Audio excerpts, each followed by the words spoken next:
여러분은 음악을 좋아하시나요? 그렇다면 클래식 음악은 어떠신가요? 클래식 음악 용어 중 아모로소라는 말이 있습니다. 뜻은 사랑을 담아서 연주하라는 말인데요. 말 그대로 사랑을 담아서 시작해 보도록 하겠습니다.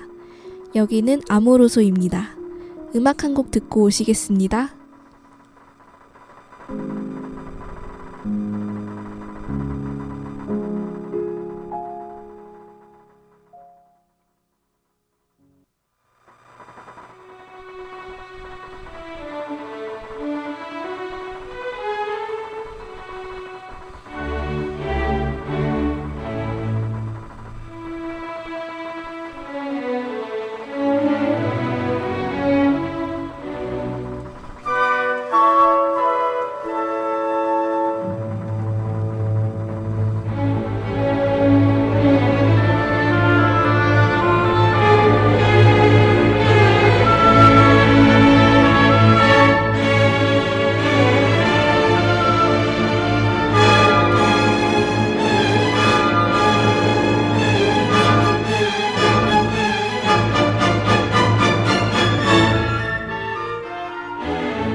방금 듣고 오신 음악은 차이코프스키의 바이올린 협주곡이었습니다.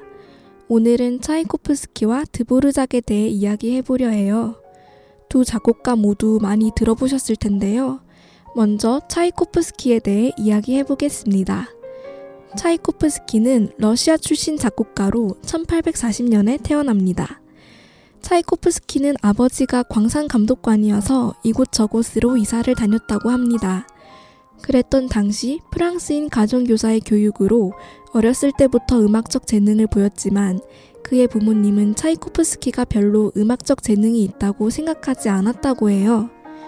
게다가 아버지는 차이코프스키를 법률가로 키우고 싶어 했고 결국 그는 상트페테르부르크 법률학교에 입학하게 됩니다. 법률학교에 입학했지만 음악의 끈을 놓을 수 없었던 그는 합창단에 들어가 음악을 공부하게 됩니다. 법률학교를 졸업하고 법무성의 1등 서기관으로 근무했지만 음악에 대한 열정을 끊지 못해 1860년 결국 음악교실에 입학하게 되고 그 음악교실이 음악원으로 승격되어 일기 학생이 됩니다. 이렇게 음악을 시작하게 된 그는 이후 모스크바 음악원의 교수로 근무하며 작곡을 병행하다 러시아 철도왕의 미망인인 폼메크 부인의 후원을 받게 되면서 교수직을 사임하고 작곡에 전념하게 됩니다. 폼메크 부인은 15년 동안 그를 후원하고 그 사이에 둘은 1200통이 넘는 편지를 주고받으며 우정을 쌓아갑니다. 그러다 폼메크 부인이 파산을 이유로 후원을 그만두겠다고 통보하게 되는데요. 사실 파산은 핑계이고 폼메크의 가족들이 차이코프스키와의 관계를 그만두라고 압박하기도 했고 폼메크 부인 본인이 차이코프스키가 동성애자임을 알게 된 것이 큰 이유였다는 말이 있다고 해요. 폼메크 부인의 일방적 통보에 차이코프스키는 우울증을 앓게 됩니다. 이후 동성애자이기에 여성과의 결혼은 절대 생각지도 않았던 그는 9살이나 어린 음악원의 제자였던 안토니나 미류코바가 결혼해주지 않으면 자살하겠다는 협박까지 하자 어쩔 수 없이 그녀와 결혼하게 됩니다. 하지만 3달 만에 도망친 그는 아내가 자신이 동성애자임을 소문낼까 두려워 이혼을 못하다 결국은 부인이 정신병으로 숨지자 그제서야 관계가 끝을 맺었다고 해요. 동성애자를 심하게 억압하고 차별했던 당시 사회가 그의 삶을 더 복잡하게 만들었던 것 같습니다. 앞으로도 이런 일은 없어야 될 텐데 말이에요. 차이코프스키의 4개 10월 듣고 오시겠습니다.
차이코프스키에 대한 이야기는 잠시 접어두고 드보르작에 대해 말씀드릴게요.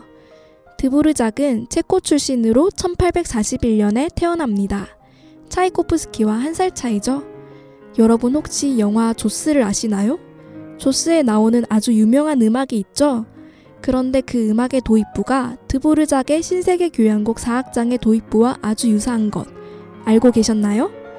물론 뒤의 진행은 다르지만 조스의 음악에 대해 이야기를 나눌 때 드보르작이 절대 빠지지 않을 만큼 비슷하답니다. 그는 독특한 이력을 가지고 있는데요. 클래식 작곡가들 중 유일한 도축업 자격증 보유자라고 합니다. 그의 아버지가 도축업자로 드보르작이 가업을 잇길 바랬다고 해요.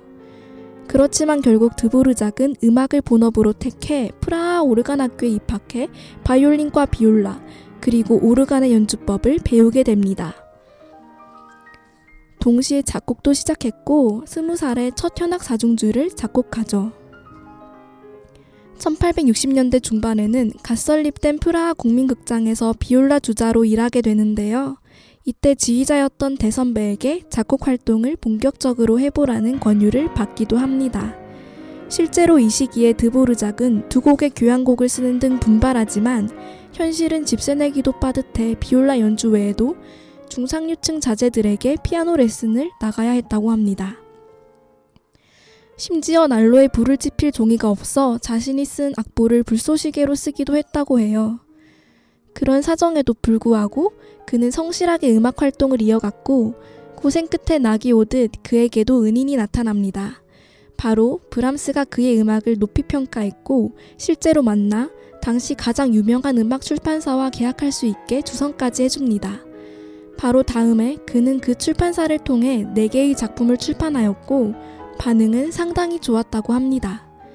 1883년에는 그의 곡이 런던에서 공연되어 절찬을 받았고 이듬해에는 직접 영국을 방문해 연주 여행을 할 정도로 인기를 얻게 됩니다.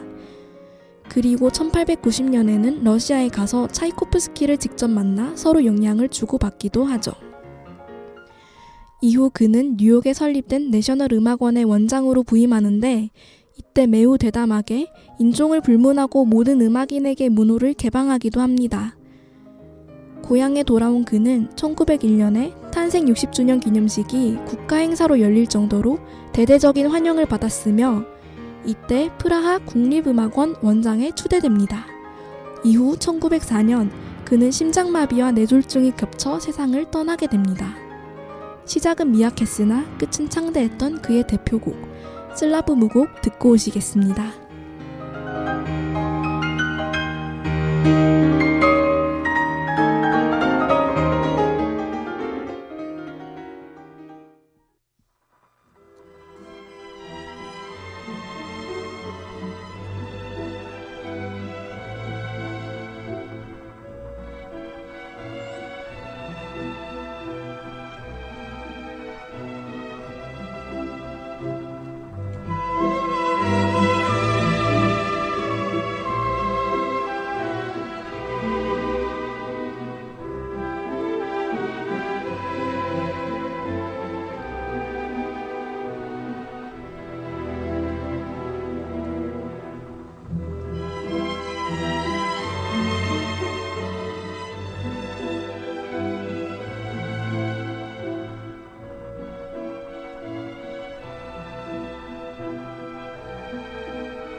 이제 차이코프스키에 대한 이야기를 마무리해 볼게요. 후원이 끊긴 차이코프스키는 1878년 명작으로 꼽히는 바이올린 협주곡과 잠자는 숲속의 미녀를 완성합니다. 이때에 이르러 드디어 그는 세계적인 음악가의 명성을 얻게 되죠. 이후 호두깎이 인형 등을 작곡하지만 1893년 그는 교향곡 6번을 작곡하다 사망하게 됩니다. 사망 원인은 콜레라라고 발표는 하지만 그는 꽤나 부유하게 살았고 당시에 콜레라가 유행한 적이 없었다고 해요. 실제로는 그가 당대 실권자인 톨몰공작의 조카와 동성애 관계를 맺었고 그걸 알아챈 공작에게 자살을 강요당해 사망했다는 말이 있답니다. 사실이라면 참 안타까운 삶을 산 것 같습니다. 금주의 공연입니다. 이번엔 금주가 아니라 다음 주 공연을 소개해 드릴게요. 다음 주인 11월 5, 6일 우리 학교 대강당에서 음악학과 학생들이 준비한 오페라가 공연됩니다. 제가 준비한 음악들과 함께 편안한 시간 되셨나요? 다음 주에는 더 아름다운 음악들과 함께 돌아오겠습니다. 지금까지 제작 진행의 이원진, 기술의 김아윤이었습니다. 차이코프스키의 피아노 협주곡 1번과 함께 오늘도 사랑스러운 밤 되세요. 안녕!